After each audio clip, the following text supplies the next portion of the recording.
ఆంధ్రప్రదేశ్ కి కాబోయే సీఎం ఎవరు? దేశంలోని అతిపెద్ద రాష్ట్రాన్ని పాలించేదెవరు? బీజేపీ ప్రభంజనం సృష్టించడంతో సీఎం సీటుపై ఆశలు పెంచుకున్నారు సీనియర్స్. అయితే అంతా మోడీ దయ. ఆయన ఎవరిని ఎంపిక చేస్తే వారిదే పీఠం. అయితే సీఎం రేసులో ఉన్నవారెవరు? వారి ప్లస్లు మైనస్లు ఏంటో చూద్దాం. కౌన్ బనేగా యూపీ సీఎం ఇవాళ సాయంత్రం లోపు దీనిపై క్లారిటీ వస్తుంది. బీజేపీ పార్లమెంటరీ బోర్డు నిర్ణయం తీసుకోనుంది. అయితే రేసుగుర్రాలు చాలానే ఉన్నాయి. వీటిలో ప్రధానంగా వినిపిస్తున్న పేరు రాజ్నాథ్ సింగ్. ప్రస్తుతం ఆయన కేంద్ర హోంమంత్రి. క్లీన్ ఇమేజ్ ఉండటం ఆయనకు ప్లస్ పాయింట్. చాలా మంది కన్నా సూపర్ సీనియర్. గతంలో యూపీ సీఎంగా 2 సార్లు పనిచేశారు.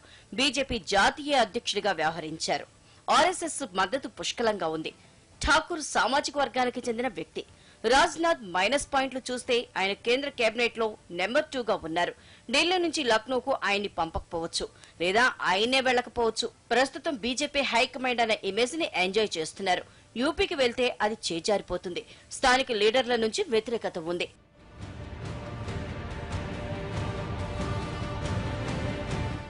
యూపీ సీఎం రేసులో ఉన్న రెండో పేరు కేశవ్ ప్రసాద్ మౌర్య. బీసీ సామాజిక వర్గానికి చెందిన వ్యక్తి. ప్రస్తుతం యూపీ బీజేపీ అధ్యక్షుడు, ఎంపీ, వీహెచ్పీతో దగ్గరి అనుబంధం ఉంది. 1990లో రామ్ మందిరం నిర్మాణ ఉద్యమంలో పాల్పంచుకున్నారు. యాదవేతర ఓబీసీ కులాల్ని ఆకట్టుకోవటానికి మౌర్యను పార్టీ రాష్ట్ర అధ్యక్షుడిగా నియమించారు. పార్టీ నిర్మాణంలో కీలక పాత్ర ఉంది. అటు మోడీ, ఇటు అమిత్ షా ఇద్దరితో సత్సంబంధాలు ఉండటం ప్లస్ పాయింట్. పరిపాలన అనుభవం లేకపోవడం ఆయన మైనస్ పాయింట్. ఆయన మీద చాలా కోర్టు కేసులుండటం కూడా ప్రతికూలాంశం.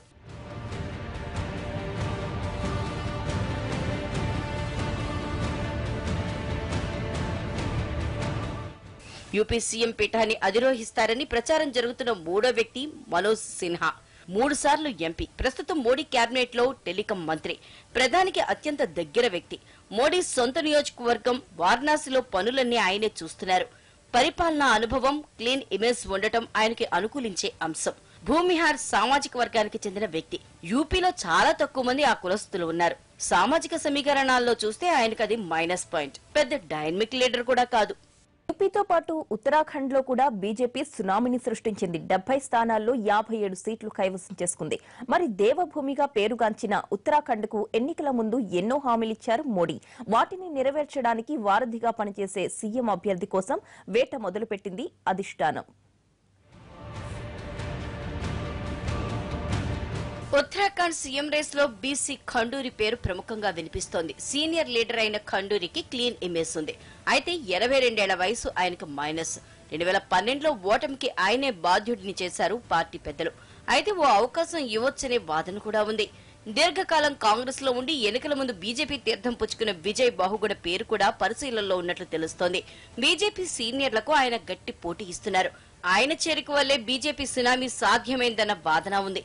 చాలా మంది నేతలు ఆయన బాటలో కాంగ్రెస్ ను వీడి బీజేపీలో చేరారు. ఆ ప్రభావం ఎన్నికల్లో కనిపించింది. అయితే 2013లో ఉత్తరాఖండ్ వరదల సందర్భంగా బీజేపీ ఆయన్ని తూర్పారబట్టింది. సరైన సహాయక చర్యలు తీసుకోలేదంటూ అప్పటి ప్రతిపక్షంగా బాహుగుణను ముప్పతిప్పలు పెట్టింది. మరి ఇప్పుడు అవకాశం ఇస్తుందా లేదా చూడాలి. రమేష్ పోఖ్రియాల్ పేరు కూడా లిస్ట్ లో ఉన్నట్లు సమాచారం.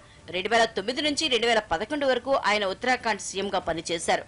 అయితే ఆ సమయంలో ఆయన మీద తీవ్ర అవినీతి ఆరోపణలు వచ్చాయి.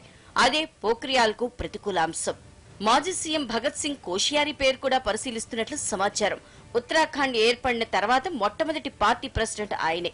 2001 అక్టోబర్ నుంచి 2002 మార్చి వరకు సీఎంగా పనిచేశారు.